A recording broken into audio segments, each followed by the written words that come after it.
Today, lending, stress, and all things DFA.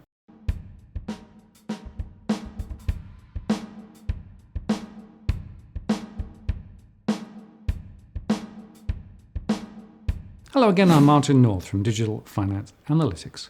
Welcome to our latest post covering finance and property news with a distinctively Australian flavour.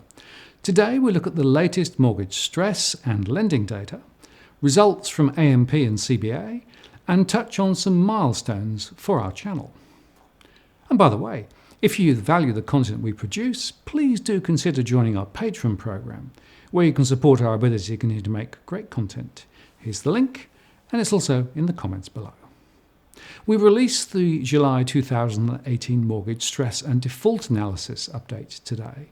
The latest RBA data on household debt to income to March reached a new high of 190.1. And CBA said today, in their results announcement, that, quote, there has been an uptick in home loan arrears as some households experience difficulties with rising essential costs and limited income growth, leading to some pockets of stress.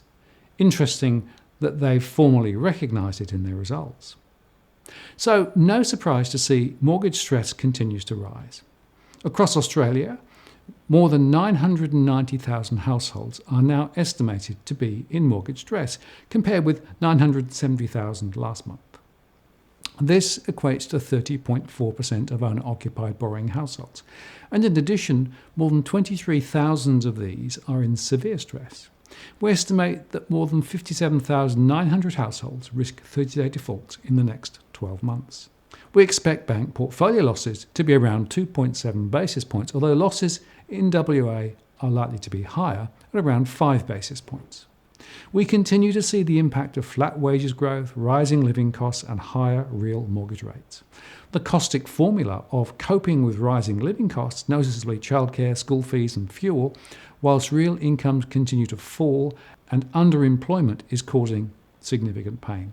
Many households have large mortgages thanks to the strong rise in home prices, especially in the main eastern state centres, and now prices are slipping. And while mortgage interest rates remain quite low for owner-occupied borrowers, those with interest-only loans or investment loans have seen significant rises. And many are dipping into savings to support their finances. Given that lending for housing continues to rise at more than 6% on an annualised basis, household pressure is still set to get more intense. And in addition, prices are falling, and in some postcodes, the threat is now real that negative equity could be rearing its ugly head. And you can find more details of our stress work on our blog and in the comments below. The ABS released their housing finance data to June 2018 today. They reported that the trend estimate for the total value of dwelling finance commitments, excluding alterations and additions, fell 0.7% in the month.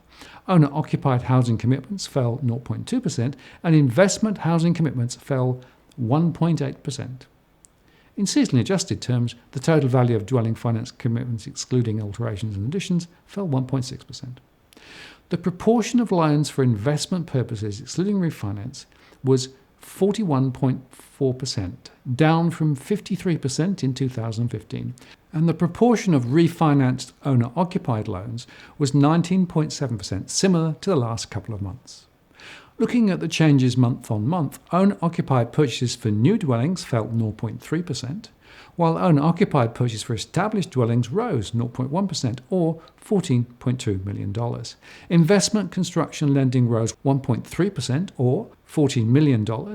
Borrowing for investment purposes by individuals fell 1.8%, down $154 million, and investment by other entities fell 5.1%, or $45.7 million. Refinancing of owner-occupied loans fell 0.9%, or $53 million, and overall around $31 billion of loan flows were written, down 0.7% in trend terms. In original terms, the number of first home buyer commitments as a percentage of total owner-occupied housing finance commitments rose to 18.1% in June, from 17.6% last month.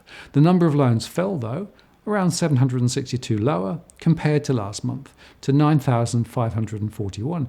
And within that, we still see rises in New South Wales and Victoria compared to a year ago, thanks to the recent first-time buyer grants. The proportion of loans written at fixed rates fell again. Our first-time buyer tracker, which includes an estimate of first-time buyers going direct to the investment sector, continued at a low level compared with a year ago.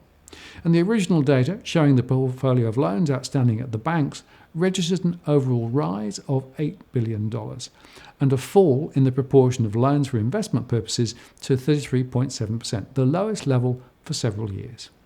And the mix across states of owner-occupied loans shows that the strongest growth is in Tasmania and Queensland, and the biggest falls in loan volumes were in the ACT and Western Australia.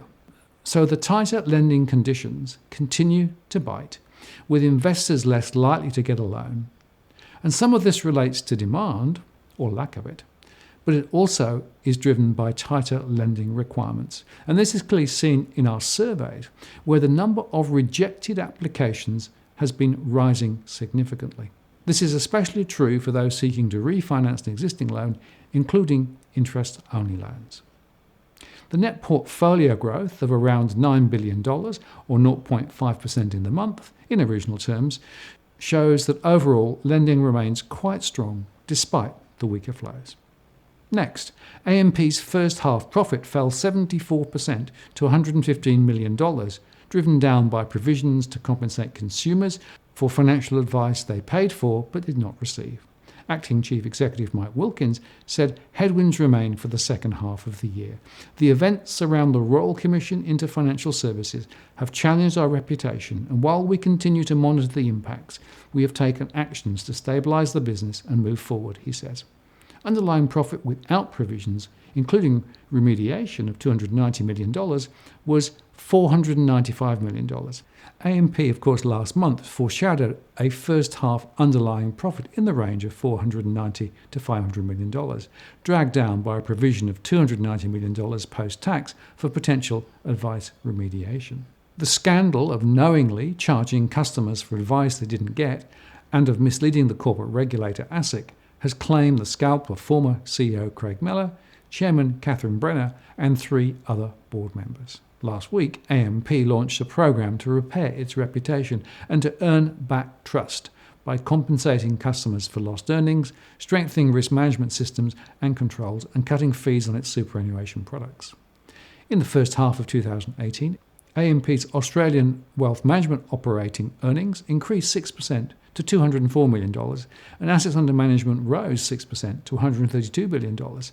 Our first half results have demonstrated AMP's resilience through a difficult period, says Wilkins.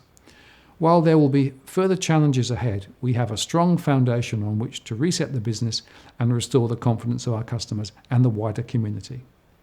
AMP declared an interim dividend of 10 cents a share, franked to 50%, and the AMP share price was up 4.18% to $3.49 just before the close, well down still from a year ago.